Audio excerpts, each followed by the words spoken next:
Okay, so here I am. I've completed row 2, I've turned my work around, and I'm ready for row 3. For row 3, it's going to be very similar. Our grouping will be knit 1, purl 1. Okay, if you're small, you'll do 20 times, medium 22, extra large 29. If you are a large or an extra large, you will begin with your first stitch with a purl 1, and then begin your groupings of knit 1, purl 1. And you will do your groupings for a large 24 times and an extra large 26 times. So because I'm a small, I will begin my grouping of knit 1,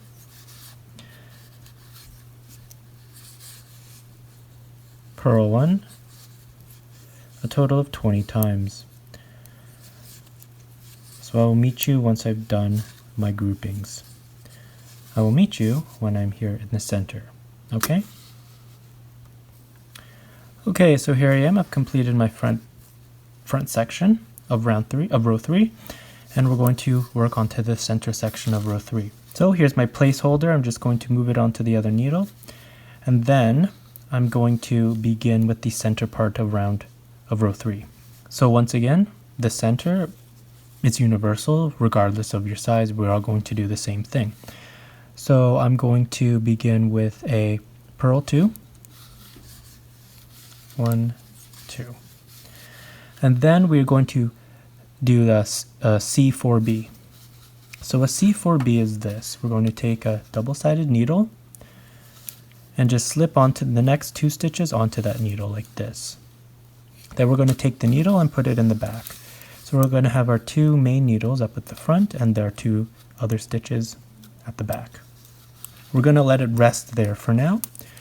What we're going to do, we're going to work in the front like this, and we're going to do 2 knit stitches in the next 2 stitches. So ignore these ones that we dropped off here. Ignore those for now.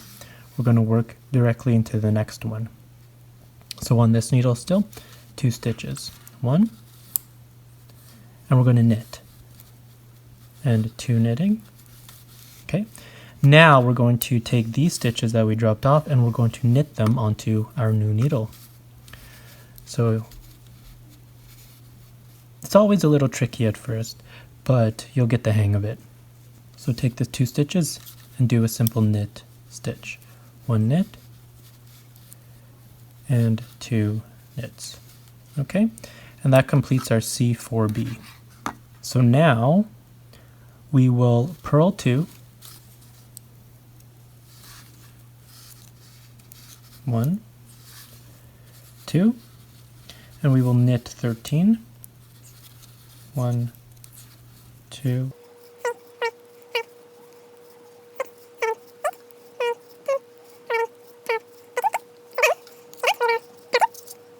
1, 2, and then we will C4F. So the first one we did was C4B, B as in back. This one we're going to C4F, so F as in front. Okay, so again it's the same thing. We're going to take our double-sided needle, put the next 2 stitches onto this needle, and because it says C4F front, we're going to leave it in the front.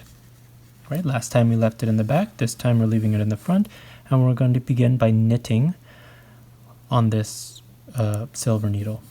Okay, so the next 2 stitches we're going to knit. Ignore the ones we put on this purple needle. 1, 2, so we knitted the next 2 stitches, and now we will knit the stitches that we dropped off on this purple needle. Okay, so right now your piece looks like this. We're going to just bring it over and we're going to do a knit stitch. Okay, so I'm taking my new needle, bringing it over the purple needle just to do a regular knit stitch, so nothing special. Knit stitch here, then knit stitch. There we go. That's free. We're going to put it aside for now, and we're going to continue with a purl 2, 1, 2. Okay, so that's our center piece. We've completed it for row 3, and we're going to finish off row 3 with this end section here. So we put our placeholder onto this new needle, and now we are just going to finish this area here with our groupings. Okay, so our grouping is purl 1, knit 1 for small 20 times, medium 22 times, extra large 29. For small 20 times, medium 22, large 24, extra large 26, and an extra large 29 times. If you are doing a large and an extra large, at the end you should have one stitch left over, in which you will do a purl 1 into that. Okay, so because I'm a small, I will do my groupings 20 times, beginning with a purl 1. Okay, purl 1, then a knit 1, and that completes our first grouping. Then we will purl 1, knit 1, that completes our second grouping. Then we will purl 1, knit 1, and that completes our third grouping. And I will continue these groupings all the way to the end. You will continue yours all the way to the end, at which point we will finish round 3 and begin round 4. So here I am at the end of round 3. I flipped it over and I'm ready to begin round 4. For round 4, we're going to begin our first section like normal. Okay, so our grouping to begin will be purl 1, knit 1. And again, you will do it for the same amount of time. Small 20, medium 22, extra large 29. If you are doing a large or an extra large, you will begin your first stitch with a knit 1, and then you will begin your groupings of purl 1, knit 1. You will do a total of 24 groupings if you are large, and a total of 26 groupings if you are an extra large. So we will do that here, and I will meet you at the end. Okay, so because I'm a small, we'll do 20 groupings of purl 1, knit 1. So begin with a purl, and then do a knit, then a purl, and a knit, and that completes 2 groupings, right? 1, 2. And I'm on my third grouping of purl, and then a knit, and then my fourth grouping, and so on to the end. So I'll meet you at the end here, where we will begin the center of row 4. So here I am, I finished the first section, and we are in the center of row 4. So I moved my placeholder over to my next needle, and now we're going to begin the center of row 4. So once again, the center, regardless of your size, we're going to all do the same thing. So for the center, we will begin with a knit 2, and then a purl 4. 1, 2, 3, 4. Then we're going to knit 2, 1, 2, and then we're going to purl 13. 1, 2,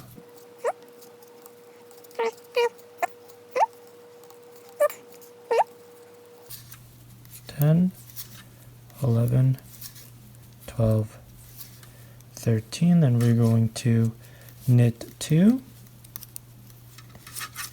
1, 2, purl 4, 1, 2,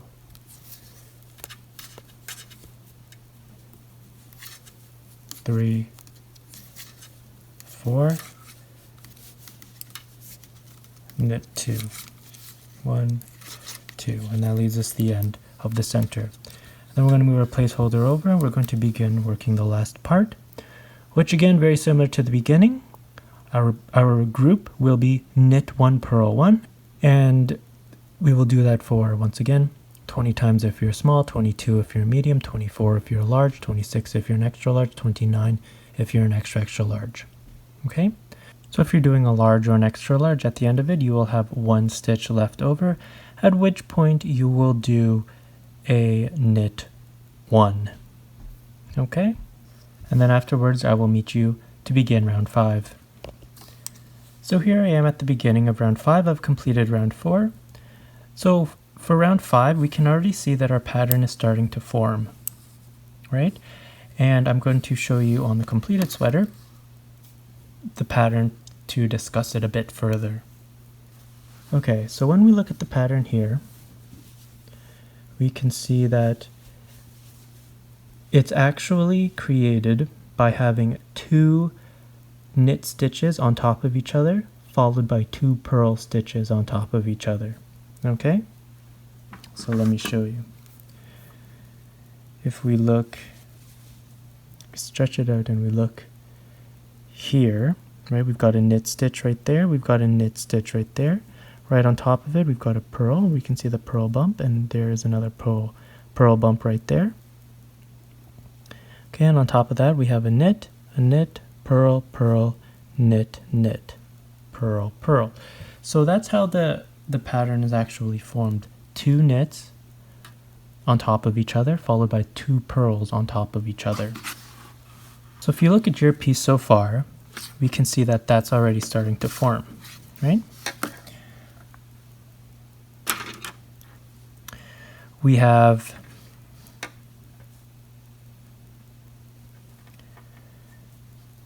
two purls, right? We have 2 knits, we have 2 purls, we have 2 knits, 2 purls, 2 knits, right? So if once we understand this pattern, we're not going to have to look at what the written pattern is going to tell us to do. We can just pretty much understand what we have to do next, excluding this middle section.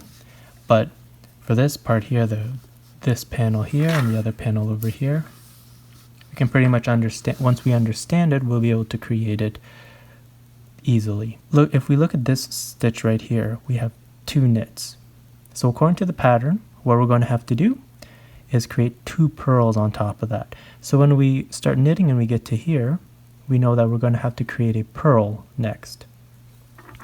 Let's look at the next one. These are 2 purl stitches.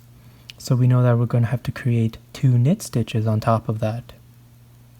Okay, so we have a purl, purl. The next one is going to be a knit. If we look at the next stitch, we have 2 knit stitches. The next one is going to be a purl because we want to put 2 purls on top of this. And that's how it's going to go. So no matter where you are at what point, if you look at the stitch, the one below, it'll tell you what you have to do for your next stitch, right? So even if we had, for example, 2 knit stitches and a purl stitch, we know that the next one, because we want 2 knits, 2 purls, if we have 1 purl here, we know that the next one is going to be a purl stitch on top of that, right?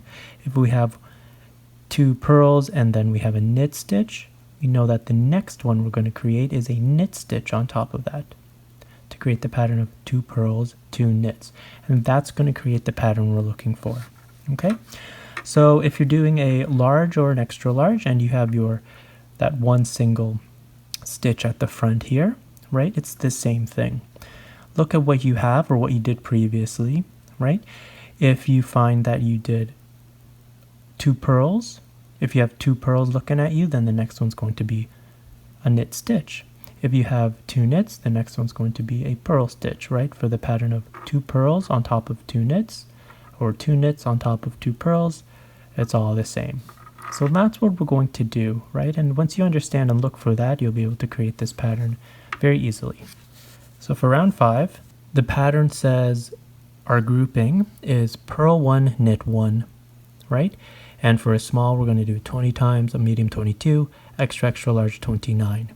For a large and extra large, the first stitch, you're going to do a knit 1, and then following that, you're going to do your groupings of a purl 1, knit 1. And you're going to have a 24 groups of purl 1, knit 1 if you're a large, and 26 groups of purl 1, knit 1 if you are a extra large. But again, all that is just formality. What I explained previously, you don't have to do what I just said. You'll be able to just see what you have to do, and it will be correct, okay? So if you look at me, here's what I have. So the first stitch is always kind of weird to figure out what you have to do sometimes. So I always look at the next stitch. I have 2 purls. Now, what I want to finally tell you about this pattern is that, okay, so we have 2 purls, but then beside it is 2 knits. Beside that is 2 purls, beside that is 2 knits. So vertically, we have 2 purls over 2 knits, or 2 knits over 2 purls. Horizontally, side to side, it's like a rib stitch. Purl, knit, purl, knit, purl, knit, right? So we have here 2 purls, 2 knits, 2 purls, 2 knits, right? So we know that the next one is going to be 2 purls beside us, right? So if this second stitch is 2 purls, the one previous to that will be 2 knits that we've done. So even if you can't really figure it out sometimes by the way it looks, you can look at the next stitch to determine what you have to do currently. So I have 2 purls, so I know that the one previous was 2 knits, right? And therefore, if I've done 2 knits, on top of those 2 knits, I have to do 2 purls, right? So my next stitch will be a purl. And is that what the instructions say? Purl 1, knit 1? Yes, that is our group, so that is correct. So purl 1. So I know that the second one is going to be a knit 1 according to what the instructions say, but if we just look at it, why will it be a knit 1? The reason it will be a knit 1 is because we have 2 purls here, and on top of those 2 purls, it would be a knit. Right? Oh. Purl, sorry. And on top of that will be a knit. Okay, like that. So the next one will be a purl, and the next one will be a knit, right? So if we look at the next one, we have 2 knits. So on top of those 2 knits, we know we have to create a purl. So we're going to create a purl, right? And the next one is 2 purls, so we're going to create a knit, okay?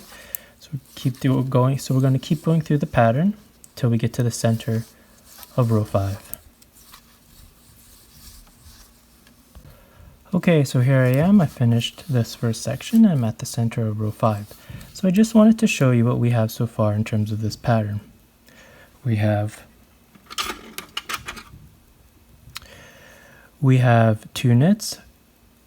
So for example, just any random point, we have 2 knits, purl. So now we know that when we look at this pattern, we're going to have to do a purl on top of this one.